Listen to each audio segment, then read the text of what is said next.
This is an examination of the hidden human condition. This is the Hidden Killers Podcast. With Tony Brueski. Tony Johnston is joining us right now, clinical and forensic psychologist, licensed private investigator, as we dive into Rex Heuermann from a psychological standpoint.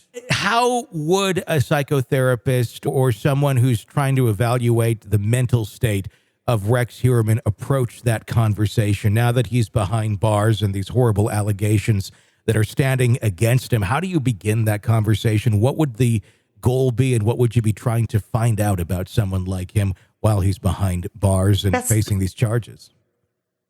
That's such an interesting question. You know, it's hard to imagine a scenario where he would agree to a forensic psychological evaluation. But, you know, perhaps if his back was up against the wall enough, which, you know, from all intents and purposes, it probably is. But as a forensic psychologist, the first thing that you want to do, no matter who you're evaluating, is to try to establish rapport. Mm-hmm.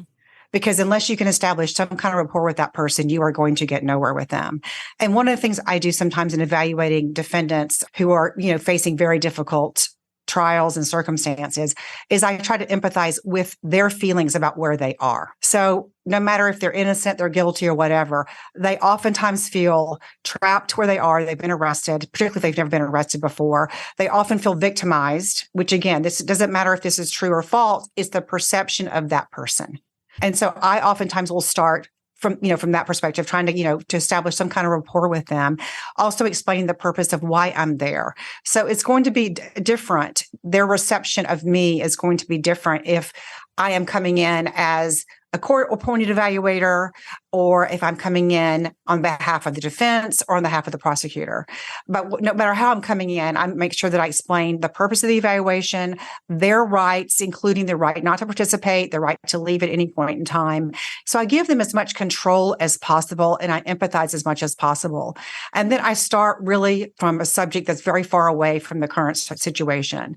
So I found that it's, starting with non-threatening questions, talking about their childhood, where they grew up, earliest memories, as far away from the situation as possible.